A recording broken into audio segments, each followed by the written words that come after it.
অবশেষে পরীক্ষা শুরু। এসএসসি 26 ব্যাচ তোমরা মোটামুটি কম সময় পেয়েছো। সংক্ষিপ্ত সিলেবাস ছিল তোমাদের, মোটামুটি প্রিপারেশন ইনশাল্লাহ সবারই আলহামদুলিল্লাহ কমপ্লিট হয়েছে। আশা করছি সবার পরীক্ষা ভালো হবে অনেক। তোমরা প্রিপারেশন যে যার মতো নেওয়ার চেষ্টা করেছো অবভিয়াসলি, এবং আল্লাহর কাছে দোয়া করি ইনশাল্লাহ তোমরা ভালো করবা।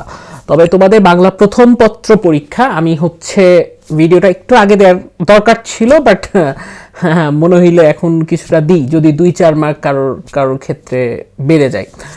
তো সৃজনশীল তোমরা তোমাদের পরীক্ষা যখন শুরু হবে তোমরা চেষ্টা করবা সকালবেলাতে একটু হাতটা চালু করা। তোমরা একটা সৃজনশীল বলো বা কিছু কবিতার লাইন ধরো, কিছু কিছু কবিতা তুমি বুঝতে পারতেছো যে এইখান থেকে সৃজনশীল আসেই, কোনো মিস নাই। তুমি চেষ্টা করবা ইম্পর্টেন্ট যে কবিতাগুলো আছে এই কবিতাগুলো কিছুটা লেখা। তুমি কবিতার উক্তিগুলো দিয়ে দিয়ে যখন লেখার চেষ্টা করবা, ব্যাখ্যা করবা, দেখবা যে তোমার খাতাগুলো তাড়াতাড়ি ফিল আপ হইতেছে এবং লেখার মানও অনেক সুন্দর হচ্ছে। ঠিক আছে, মাস্ট তুমি যদি সকালবেলা একটা সৃজনশীলের প্র্যাকটিসটা করে যাও, তাহলে তুমি পরীক্ষার হলে যে প্রথম সৃজনশীলটা লিখবো ওইটাতে লিখতে তুমি খুব বেশি একটা প্যারা তুমি খাবা না। ঠিক আছে, তাহলে তুমি কি করবা, আধা ঘন্টা বা 1 ঘন্টা ব্যাপী তুমি কিছু একটা লিখো। কি লিখবা, কবিতার লাইনগুলো লিখতে পারো অথবা যে কোনো একটা সৃজনশীল তুমি লিখতে পারো।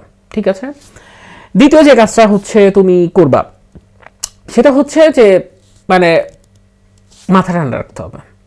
এবং দ্বিতীয় কাজটা প্রধান কাজ, কারণ আমরা যেহেতু প্রথম পরীক্ষা দিচ্ছি, প্রথম পরীক্ষার ক্ষেত্রে আমাদের লেখার স্পিড অত ভালো হবে না, কিন্তু তুমি যদি বাসা থেকে ওই যে প্র্যাকটিসটা করে যাও কিছুটা ক্ষেত্রে তোমার লাভবান হবা তোমরা। এবং যেহেতু প্রথম পরীক্ষা, অনেকগুলো কাজ তোমাদেরকে বুঝতে হবে, কিভাবে রেজিস্ট্রেশন পূরণ করতে হয়, কিভাবে রোল নাম্বার পূরণ করতে হয়, অনেক কিছু কনফিউশন তোমাদের মধ্যে থাকবে। তোমরা চেষ্টা করবা ওই জিনিসগুলো কমপ্লিট করে তোমরা যখন এমসিকিউতে যাবা, বহু নির্বাচনী প্রশ্ন যখন সলভ করতে যাবা, তখন তোমরা হুট করে 1 নাম্বার প্রশ্ন দেখেই তোমরা ক খ গ ঘ এগুলো দাগানোর দাগাবা না। আমার যেটা মনে হয়, তোমরা 5-7 মিনিট সময় কোয়েশ্চেনটা পড়ে পড়ে তোমরা একটু ফোঁটা দিয়ে রাখবা যে 1-এর ক খ গ ঘ।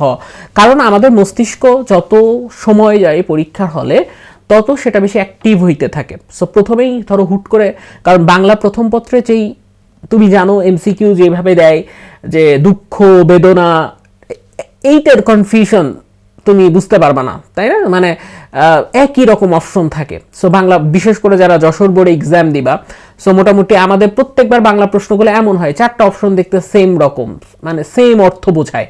তো এই জিনিসগুলো তোমরা হুটহাট করে সিদ্ধান্ত নিবা না। তোমরা প্রশ্নগুলো পড়বা আস্তে আস্তে, তোমরা 5 থেকে 10 মিনিট সময় তোমরা কোনো কিছু ক খ গ ঘ এগুলো দাগানোর দরকার নেই। 10 মিনিট পরে তোমরা দেখবা যে 10 মিনিটে কতগুলো এমসিকিউ তোমরা সমাধান করতে পারছো, এবং যতদূর পর্যন্ত পারছো এগুলো তোমরা আস্তে আস্তে গোল করা শুরু করবা, এবং দেখবা তোমার ব্রেন আস্তে আস্তে অ্যাক্টিভ হয়ে গেছে। কিন্তু তুমি প্রশ্ন পাওয়ার সাথে সাথে 1-এর ক 2-এর খ এইভাবে তুমি যখন দাগানো স্টার্ট করবা, এটা তোমার জন্য সমস্যা হবে। যেহেতু বোর্ড এক্সাম 30টা এমসিকিউ, সময়ও তোমার জন্য অনেক বেশি পরিমাণে আছে, সো ইনশাল্লাহ কোনো ধরনের সমস্যা হবে না। থার্ড জিনিস সেটা তোমরা যারা কোটেশন দিবা, তোমরা ধরো জেল পেন ইউজ করবা, অনেকে করার দরকার নাই। কারণ জেল পেন তুমি যখন ইউজ করবা তখন ধরো অনেক দিন আমাদের খাতাগুলো পড়ে থাকে, বুঝছো? সো অনেক জলীয় বাষ্প হওয়ার কারণে তোমার যে ব্যাপারটা হয়, খাতার দেখবা যে অনেক দিন খাতা পড়ে থাকলে কি হয়, লেখার এই পাশ থেকে ওই পাশে চলে যায় না লেখা। সো টিচাররা যখন খাতা দেখবে তোমার খাতাতে কিন্তু ব্যাড ইম্প্যাক্ট পড়তে পারে। সো তুমি কাইন্ডলি ভাই জেল পেন ইউজ করো না, বুঝছো? তুমি ওইখানে নীল কালারের তুমি একটা বল পেন টাইপের ইউজ করতে পারো, জাস্ট কবিতার কোটেশনগুলো দেওয়ার জন্য। ঠিক আছে, ফোর্থ যে ব্যাপারটা, তুমি যখন খাতা সেলাই করবা, যেহেতু খাতা স্ট্যাপলার দিয়ে তারা পিন আপ করে না, তোমার খাতা সেলাই করে। সো তুমি চেষ্টা করবা তোমার খাতার সেলাইটা, যেহেতু তুমি ওই সময় যেই সময় সেলাই করো ওই সময় তোমার মস্তিষ্ক অনেক বেশি পরিমাণে তোমার ব্যস্ত থাকে লেখাতে, কারণ ওইটা শেষ সময়। সো তুমি তাড়াহুড়া করে খাতা সেলাই দিবা না।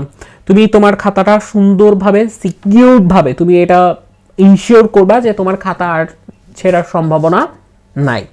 ঠিক আছে, সো এইগুলো তোমরা একটু মাথায় রাখবা, এবং অতিরিক্ত উত্তরপত্র কতটুকু নিয়েছো এইটা একটু কাইন্ডলি তোমরা শেষে পূরণ করে দেবে। এটা খুব একটা ইম্পর্টেন্ট বিষয় না, কিন্তু তারপরেও আমি বলে দিলাম। ঠিক আছে, আচ্ছা, এখন কথা হচ্ছে ভাই, তোমরা অনেকে চেষ্টা করবা, হয়তো কাঙ্ক্ষিত ফলাফল তোমরা কেউ কেউ পাবা, কেউ কেউ পাবা না, ঠিক আছে, কেউ আবার মানে আকাঙ্ক্ষার থেকে অনেক বেশি পাবা।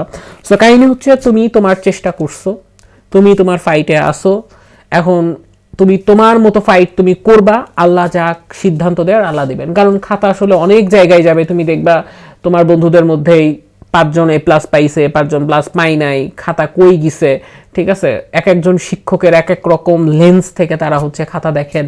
সো অনেকগুলো ভাগ্যের বিষয় আসলে এখানে জড়িত।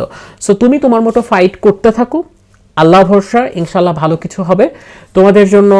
শুভকামনা থাকবে, এবং আমি আস্তে আস্তে আমি চেষ্টা করব যে হচ্ছে এই সিরিজটা চালু রাখার, কিভাবে ছোট ছোট জিনিসগুলো তোমরা 2-4 মার্ক যাতে কিছুটা তোমার হচ্ছে বাড়তে থাকে প্রত্যেকটা এক্সামে, আমি চেষ্টা করব এক্সামের আগের রাতে ছোট ছোট এই ভিডিওগুলো হচ্ছে দেওয়ার। সো তোমরা সবাই ভালো থাকো, সুন্দরভাবে অ্যাডমিট কার্ড, রেজিস্ট্রেশন কার্ড, যেই কলম দিয়ে লিখবা তুমি মাস্ট ভাই সকালবেলা আধা ঘন্টা লিখো, তোমার হাতটা যেন ওই পরীক্ষার হলে যে প্রথম যেন মানে লেখার জায়গা না হয়, তুমি আগে থেকে লিখে গেলে তোমার ভিতরে একটা কনফিডেন্স বুস্ট আপ হবে। আচ্ছা আমি বাসায় তো ঘন্টাখানেক লিখে এসেছি, এখানে তুমি যেমন সেকেন্ড বা থার্ড সৃজনশীল থেকে দেখবা যে তোমার স্পিড বাড়তে থাকে, ওই স্পিডটা তোমার হচ্ছে বাড়া শুরু হয়েছে, ঠিক আছে। সো ওইটা তুমি বাসা থেকেই কইরা যাও মাস্ট, ঠিক আছে। সব মিলাই বেস্ট অফ লাক, আল্লাহ ভরসা, আল্লাহর উপরে ভরসা রাখবা, যে যেই ধর্মের আছো চেষ্টা করবা মুসলিম যদি হও তোমরা 2 রাকাত নামাজ পড়ে যাওয়া, নফল নামাজ আল্লাহর কাছে পড়ে যাও, একটু গ্লুকোজ পানি নিলা সাথে, ঠিক আছে, খুব অবভিয়াস মানে ইম্পর্টেন্ট, এটা একটু পানি তুমি নেওয়ার চেষ্টা করবা, সব কিছু ঠিকঠাক মতো গুছায় নিও, আশা করি তোমরা অনেক ভালো করবা, ঠিক আছে, কোনো টেনশন নাই, আল্লাহ ভরসা, জাস্ট ফাইট। আল্লাহ হাফেজ।